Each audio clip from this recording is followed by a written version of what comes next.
This is a legacy episode of the Lesbian Historic Motif Podcast, originally released as part of the Lesbian Talk Show podcast group.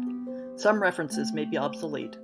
The show looks at lesbian-relevant themes in history and literature, has interviews and discussions about current historical fiction with queer female characters, including fantastic versions of the past, and presents new original historical fiction for your enjoyment.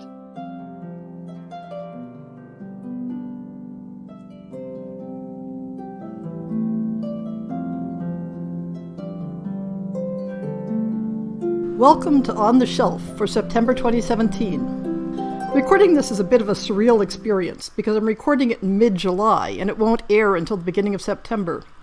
You see, I'm going to be spending 3 weeks in August traveling to Europe for the WorldCon, the World Science Fiction Convention, in Helsinki, Finland, and then traveling around visiting friends, some of whom I've known online for over a decade but have never met in person yet. And while I'd love to burble a bit about the convention and my trip in this update, I'm looking at the calendar and suspecting that I'll be too wiped out to record anything in the few days between when I get back and when this episode will have to air. So you'll just have to imagine me telling you about all my travels through Europe. The Lesbian Historic Motif Project blog spent the month of August finishing up the last 5 chapters of Sherry Velasco's Lesbians in Early Modern Spain. This book is an example of the rich trove of historic data that can be made available by someone willing to sift through records outside the well-worn tracks that most general histories of sexuality touch on. There are summaries and excerpts from the very extensive trial records that provide details of the everyday lives of lesbians in 16th through 18th century Spain, including an indication of how their relationships were viewed by their friends and neighbors, and under what circumstances they might be accepted, or at least tolerated.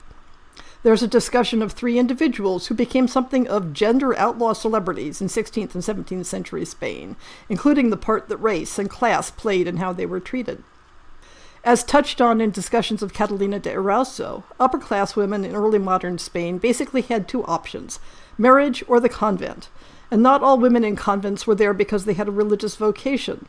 Velasco looks at how these women-only institutions dealt with the inevitable special friendships that developed between nuns, and to what extent they were concerned with preventing sexual relationships specifically. For a culture seen as being conservative and straight-laced, drama and fiction in Spain was chock full of women disguised as men and the inevitable romantic entanglements that caused. But there were also works that explored romantic relationships between women that didn't rely on mistaken gender identity. While the publication list forthcoming for August is still being finalized, my plan is to do a couple of tie-ins with the last history episode and cover books about the concept of Boston marriage and the queer history of Boston in general.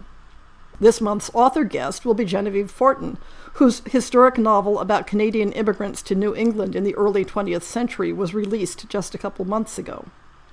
The Ask Sappho segment this month comes from a question on the Lesbian Talk Show chat group on Facebook. As of the time of recording, I hadn't received permission to mention the requester specifically, but if you're out there, I hope you're listening. This was a request for lesbian historical novels set at the time of the American Civil War. Since there isn't already a specific Goodreads list set up on this topic that could be pointed to, I thought I'd throw something together. Of course, now I will make it into a Goodreads list.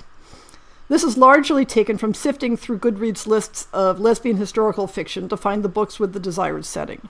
To narrow things down, I'm specifically focusing on books and stories that have the war as a background, not simply ones from the same general time period. I've tried to summarize reviews of the books that I haven't read myself, and most of these I haven't read myself. But I hope I'll be forgiven for starting off with an anthology sister. The short story Emma by Priscilla Scott Rhodes in the anthology Through the Hourglass, edited by Sachi Green and Patty G. Henderson, is a sweet love story set on the cusp of the American Civil War, involving a girl who disguises herself as a boy to run away from home, and who takes a job as a handyman at a school for the deaf. Complications from a budding romance with one of the students motivate her to enlist in the army. I really liked the voice in this one. It's told in something of a diary style, and the historic context was quite believable. Firefly by Whitney Hamilton follows the intersection of 2 Southern women during and after the war, one a widow struggling to keep her farm going, the other a woman who served in the Confederate Army in male disguise. Reviews on this book are passionate in several directions. Many readers were drawn in by the story, but several were concerned that it painted a too rosy picture of social and political issues underlying the war, particularly with regard to race. Promising Hearts by Radcliffe also hinges on a character who participated in the war in disguise.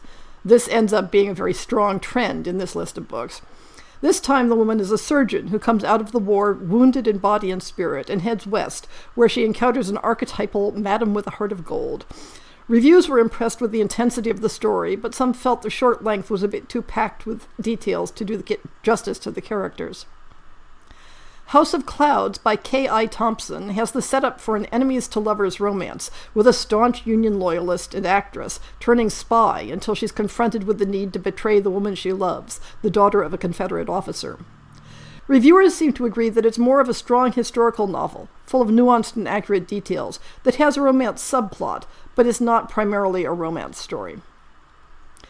Words Heard in Silence by T. Novin and Taylor Rickard blends the two popular motifs of a woman serving in the army in male disguise and throwing two people from different sides of the conflict into close connection.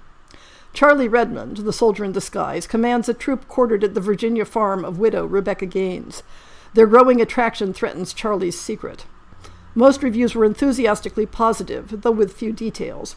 Some felt the book's origins as an episodic serial could have been cleaned up a bit more. The War Between the Hearts by Nan Dunn braids together three of the popular themes in this group: gender disguise, spying, and romance between two women on opposite sides of the conflict.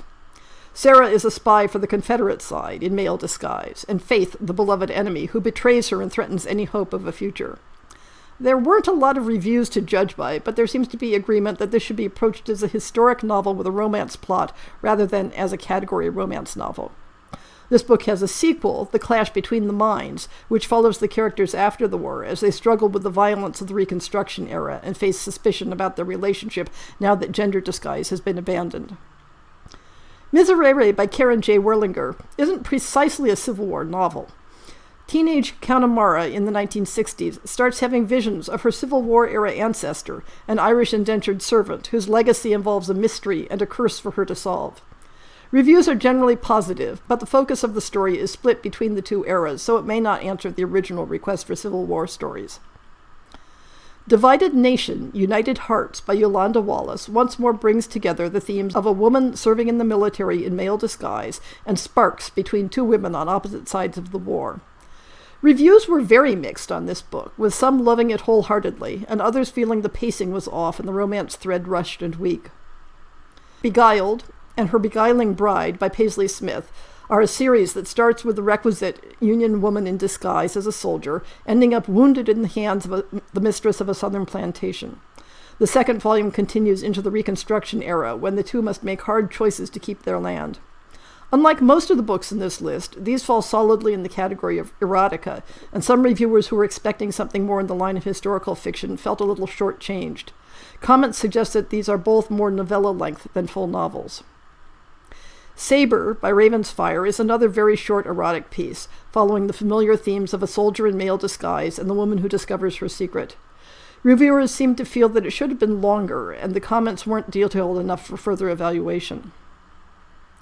For those who feel the whole motif of women cross-dressing as men to become soldiers and spies in wartime is a bit over the top in terms of believability, the Lesbian Historic Motif Project reviewed an article on the narratives of real-life cross-dressing women in the 17th through early 20th centuries that includes figures from the Civil War era, like Ellen Craft, a black woman who used a combination of gender disguise and the fact that her skin was fairly light to play the role of a white Southern slave owner in order to enable her darker-skinned husband William to escape slavery. And Cuban-born Texan Loretta Yaneta Velasquez, who accompanied her lover in battle in disguise, after his death continued serving the Confederacy as a spy. Although these women were not lesbians, their lives demonstrate that the motifs used in these novels are within the realm of historical accuracy. You can find links to all these publications in the show notes.